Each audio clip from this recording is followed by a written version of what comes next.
शायद सबसे कोई मुश्किल चीज होती है, एंड स्पेशली आप, क्योंकि जो मोदी सरकार है उन्होंने बोला है कि इंफ्रास्ट्रक्चर डेवलपमेंट हमारा मेजर पुश है, भले से ही वो आपका हाईवेज है, पोर्ट्स है, रोड्स है, पर क्या ये सारे जो डेवलपमेंट गोल्स हैं डायरेक्टली आपकी जो मंत्रालय है उसके साथ क्लैश नहीं करता? क्योंकि आपको एक तरफ एनवायरमेंट का जवाबदेही देनी पड़ती है, आपके खुद के अपने डेवलपमेंट गोल्स हैं, और दूसरी तरफ आपको इंफ्रास्ट्रक्चर पुश भी करना है, और कितनी बार ये एक क्लैश होता है।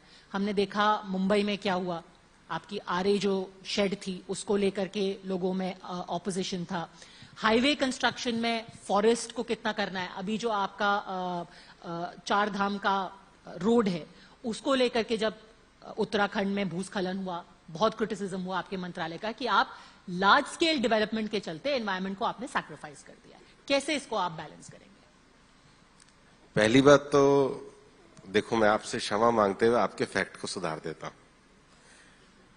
जोशीमठ और चारधाम रोड दो अलग अलग डिस्टेंस की चीजें हैं, प्लीज आप मिलाकर के मत बोलिए, फैक्ट ठीक नहीं है। दूसरी बात, आप तो दिल्ली में ही रहती हैं, नोएडा की तरफ जाती होंगी। जब हम सुप्रीम कोर्ट से पहले प्रगति मैदान होते हुए जाते थे और जितने घंटे का जाम लगता था, 1-2 साल तो हम लोगों को दिक्कत हुई, अंडरपास बन गया।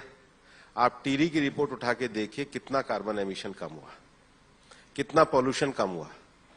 ये एक मिथ है, और उसमें जितनी गाड़ियां रुका करती थी, जितना धुआं हुआ करता था, जितना पीक टाइम पे जाम हुआ करता था, और आज जब आप निकलते हैं तो आप कहते हैं कि नोएडा जाने में बहुत सुकून है, पॉल्यूशन भी कम होता है।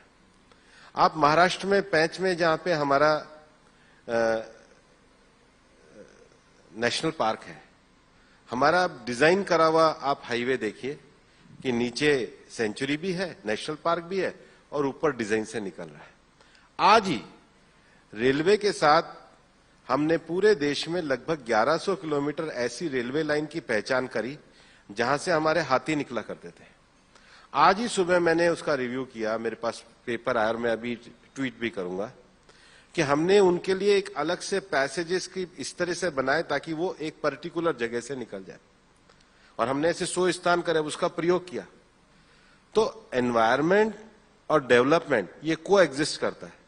तो दुनिया के बाकी वेस्टर्न कंट्रीज तो डेवलपमेंट कर लें अपने हाईवे वगैरह, भारत में करे तो सारी लॉबी खड़ी हो जाती है। वहां पे जाके फिर आप आके हमको कहते हो कि देखो वहां पे इतना अच्छा रोड है। और दूसरी बात, आप फॉरेस्ट सर्वे ऑफ इंडिया की रिपोर्ट उठा के देखिए, हमने डेवलपमेंट करने के बाद भी पिछले 2 वर्षों में अपने देश के फॉरेस्ट कवर को बढ़ाया है। और आप ये देखिए कि हमने ही पिछले 9 सालों में देश की 75 लेक्स को रामसर साइट्स का दर्जा दिलाया है। और इस बात को भी आप देखिए कि हम देश में अपने जितने भी फॉरेस्ट के अपने एरियाज हैं उसका प्रबंधन करने में कामयाब हुए, और उसके बाद हमने देश में टाइगर कंजर्वेशन जैसे विषयों को भी आगे बढ़ाया। तो ये दोनों एक दूसरे के कॉन्ट्राडिक्टरी नहीं है। हमें दुनिया का बेस्ट इंफ्रास्ट्रक्चर भी चाहिए और अपनी बायोडायवर्सिटी का प्रिजर्वेशन भी चाहिए। वरना अब मैं यहां कहूंगा कि पगडंडी होनी चाहिए, तो पगडंडी होना अमृतकाल का भारत नहीं है। पॉल्यूशन फ्री, कम कार्बन एमिशन वाले और बायोडायवर्सिटी को सेव करते हुए, हमारी वाइल्ड लाइफ को सेव करते हुए सेफ पैसेज और कॉरिडोर बनाना यह देश की आवश्यकता है। और देश के जो दूरस्थ क्षेत्र हैं, जो बिल्कुल दूर बसा हुआ है, उस तक देश की सुविधाओं को पहुंचाना। और इसीलिए 9 साल में अगर प्रधानमंत्री नरेंद्र मोदी जी की सरकार की कोई सबसे बड़ी उपलब्धि है, last mile delivery, targeted delivery और टाइम बाउंड डिलीवरी। इसके कारण इस सरकार की विश्वसनीयता चली है, जिसमें विकास और पर्यावरण दोनों का संतुलन आता है। क्या आपको लगता है कभी कभी स्टेट से समन्वय नहीं बैठ पाने से जो आपका पोल्यूशन के टारगेट्स हैं वो नहीं मीट हो पा रहे? क्योंकि आपने दिल्ली की बात की, क्लासिक एग्जांपल है, हर साल दिवाली के आसपास वही रोना होता है, पराली जलनी शुरू होती है, एक एक्शन प्लान लाया गया, ग्रैप की बात की गई, फिर वही होता है कि पंजाब में पराली जल रही है, हरियाणा में पराली जल रही है, फिर वो कहते हैं ये हरियाणा वाले कर रहे हैं, यूपी वाले कर रहे हैं, हमारी गलती है, आपकी गलती, भुगतते हैं यहां रहने वाले लोग। ये समन्वय क्यों नहीं बैठ पा रहा है? Despite having an action plan. इस बार केंद्र के साथ हमने पहले से बैठ के करी है। आप रिपोर्ट को उठा के देखिए, पिछली बार पराली जलने के जो इंसिडेंट थे वो 75,000 से ज्यादा थे। इस बार वो घटकर 55,000 हुए, 40% उसमें कमी आई है। पिछली बार जो मेन जो दिन थे वो 53 थे, वो घट के 23 हुए। और आप पिछला भी निकालिए, हम पिछले कई सालों में सबसे अच्छा जो दिल्ली का वातावरण वो मेंटेन कर पाए, और दिल्ली का पॉल्यूशन इस बार बॉम्बे से मच बेटर रहा है और पिछले सालों में सबसे कम रहा है। आप मीडिया के द्वारा इसके बारे में और जागृति करिए। तो आप कह रहे हैं पंजाब सरकार ने कोऑपरेट किया आपके साथ?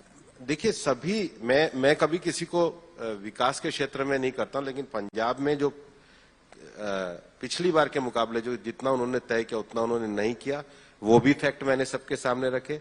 हरियाणा ने बहुत अच्छा काम किया, उत्तर प्रदेश में भी बहुत अच्छा काम किया, और केंद्र सरकार ने जिस प्रकार से वेस्टर्न और ईस्टर्न एक्सप्रेसवे बनाए, जिस प्रकार से हमने एनसीआर रीजन में इंडस्ट्री को पीएनजी के ऊपर कन्वर्ट किया, गुड़गांव में 73 सोसाइटियों में डीजल चला करता था, उनको हमने रिड्यूस करके 3 के ऊपर लेकर आए, सबके प्रयासों से हुआ है। और मैं ये चाहता हूं, और मैं सब राज्य सरकारों से भी कहना चाहता हूं, मैं सब अधिकारियों से कहता हूं कि भाई ये सबकी लड़ाई है, क्योंकि घर से बाहर निकलते हैं तो धुआं कहीं नहीं जाता है, आपके, हमारे और हमारे बच्चों के फेफड़ों में भी जाता है। तो ये सबकी जिम्मेदारी है, और इसके लिए जो पिछली बार हमने एक उपलब्धि हासिल करी है, हम उस पैरामीटर को और आगे बढ़ाएंगे। सर, इन